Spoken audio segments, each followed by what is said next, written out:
Assalamualaikum warahmatullahi wabarakatuh. Ketemu lagi di channel saya.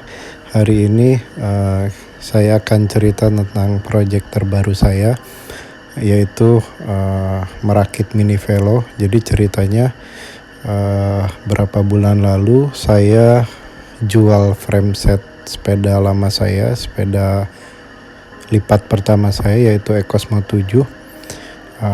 Terus saya cari-cari, rencananya saya cari frame set juga mini velo, jadi niatnya sebagian part dari Ecosmo itu bisa saya pakai lagi. Setelah mencari-cari, sebenarnya ada beberapa kandidat, ada frame set Cosda, mini velo Cosda. Terus kemudian sempat juga kepikiran mau beli Silver Rock, mini velo Silver Rock.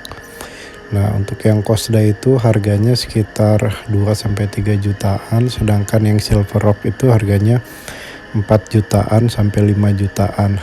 Nah, berapa bulan lalu juga saya nggak sengaja searching di OLX. Saya searching mini velo dahon, jadi ada dahon itu mengeluarkan mini velo juga, dan uniknya dahon ini mini velonya bisa dilipat gitu, tapi lipatannya berbeda dengan sepeda lipat.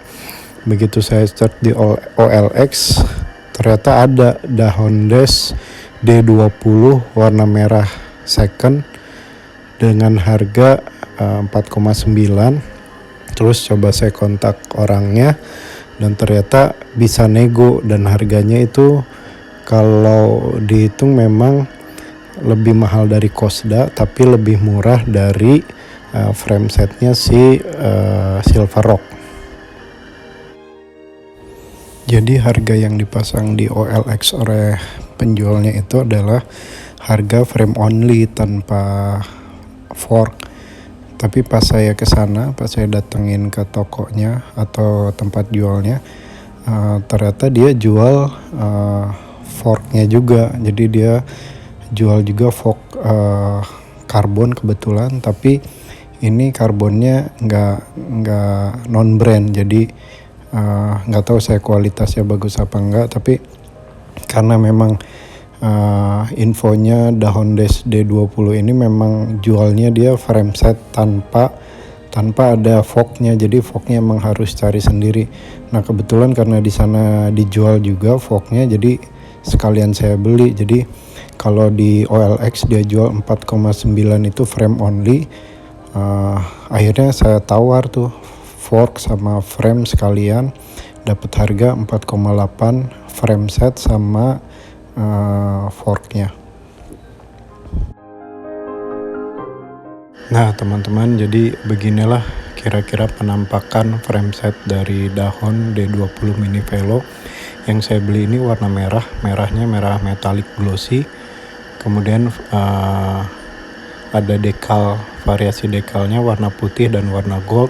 Sedangkan si forknya sendiri karena emang bukan bawaannya dan nggak ada bawaannya, jadi menggunakan fork karbon non brand warna hitam standar. Jadi frame set dahon Dash mini velo D20 ini kalau tidak salah memang sudah discontinue, jadi sudah tidak diproduksi dan tidak dijual untuk yang barunya. Jadi kalau misalnya ada pun di marketplace atau di forum-forum yang jual, itu kebanyakan second atau stok lama. Sekarang coba saya review lebih detail untuk frame setnya. Dimulai dari top tube-nya ini, bagian atas ada dekal tulisan Dash D20 dengan warna kombinasi putih dan gold. Begitu juga di bagian down tube-nya ada tulisan dahon dengan variasi putih dan gold dengan logo dahonnya. Sementara untuk bagian head tube dia sudah pakai oversize tapi belum yang tapered, jadi bagian atas sama bagian bawah size-nya masih sama. Kemudian untuk di head tube juga di depannya sudah ada emblem dahon warna hitam dan silver. Kemudian juga sudah dilengkapi dengan dudukan front block dengan 3 lubang. Berikutnya akan kita lihat detail dari sambungan las-lasannya. Jadi cukup tebal. Ini adalah sambungan las-lasan ciri khas dari bahan alloy, frame alloy. Dan yang digunakan di frame ini adalah Daloy atau aluminium dahon, ciri khasnya dahon. Kemudian untuk size-nya yang saya dapat ternyata adalah size L. Saya juga kurang tahu size L di frame ini itu untuk spek ketinggian tinggi orang berapa, dan saya belum dapat infonya. Dan di bagian bawah belakang dari si tube frame ini terdapat stiker dahon Jepang. Jadi kemungkinan frame ini memang entah didesain di Jepang atau diperuntukkan untuk pemasaran di Jepang. Seperti yang kita tahu, Mini Velo itu memang sangat populer di Jepang. Salah satu yang bikin menarik di frame ini adalah lipatannya. Jadi nggak banyak sebenarnya frame Mini Velo yang bisa dilipat. Dan yang bikin unik lagi, dia model lipatannya ini nggak seperti sepeda lipat pada umumnya. Jadi memang ini teknologi yang banyak dipakai di beberapa sepeda dahon yang lain. Kalau nggak salah, nama teknologi model lipatan dahon seperti ini adalah teknologi lipatan lockjaw.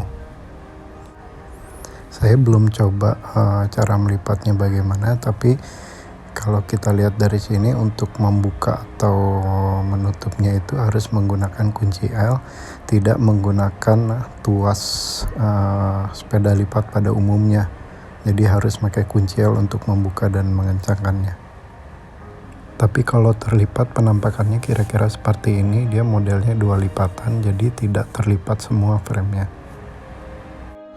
Kelengkapan lain yang ada di frame ini adalah dudukan untuk battle cage di bagian down tube, kemudian jalur dan tarikan kabel rem dan shifter di bagian down tube juga, kemudian ada juga tarikan atau jalur kabel di bagian top tube bawah. Kemudian frame ini juga sudah dilengkapi dengan FD hanger. Jadi untuk yang mau pasang crankset double chainring atau triple chainring, tinggal plug in aja di sini. Ada juga dudukan di belakang untuk rem. Rem yang digunakan di frame ini adalah rem V-brake atau U-brake. Tapi kalau untuk U-brake harus menggunakan adapter lagi. Untuk tempat standar juga sudah disediakan untuk di bagian tengah, dan ada juga untuk standar yang di bagian kiri belakang. Satu lagi yang harus diperhatikan saat beli frame ini adalah frame bawaannya itu tidak ada RD hanger. Jadi RD hangernya ini saya beli sendiri kemarin. Kalau di Rodaling itu tipenya HG014. Sementara untuk seat postnya menggunakan seat post ukuran diameter 31.6. Nah, untuk forknya ini menggunakan fork V-brake, jadi nggak bisa digunakan untuk U-brake karena nggak ada dudukan U-brake di atasnya. Jadi ini bawaannya sebenarnya warna hitam polos atau hitam rawnya karbon, tapi ini kemarin saya kasih stiker motif karbon biar agak rapih, karena kemarin itu warnanya agak kusam, kayak bagian atasnya ini agak kusam, jadi saya kasih stiker. Ini tiang karbonnya pakai model yang lurus, jadi ukuran atas bawah headsetnya sama, pakai yang oversize. Tapi resiko beli frame second nih seperti ini ya, jadi framenya nggak 100% mulus, jadi sudah banyak baret, banyak kekelupas catnya. Jadi contohnya ini di bagian down tube dekat logo dahon tuh lumayan besar baretnya.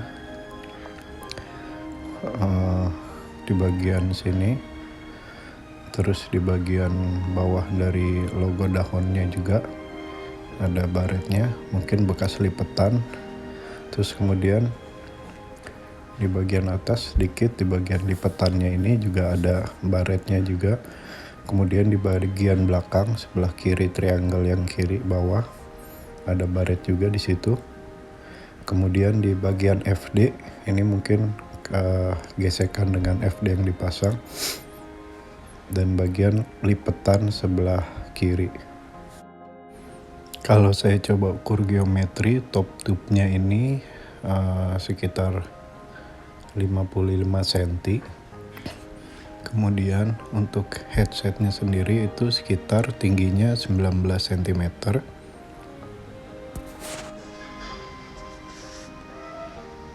Untuk seat tube-nya itu sekitar 45 cm, ini yang ukuran L.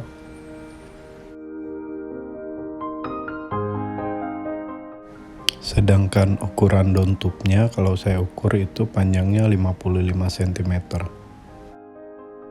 Dan terakhir untuk ukuran fork-nya, jadi OLD-nya ini atau old-nya itu menggunakan lebar 74 mm atau 7,4 cm.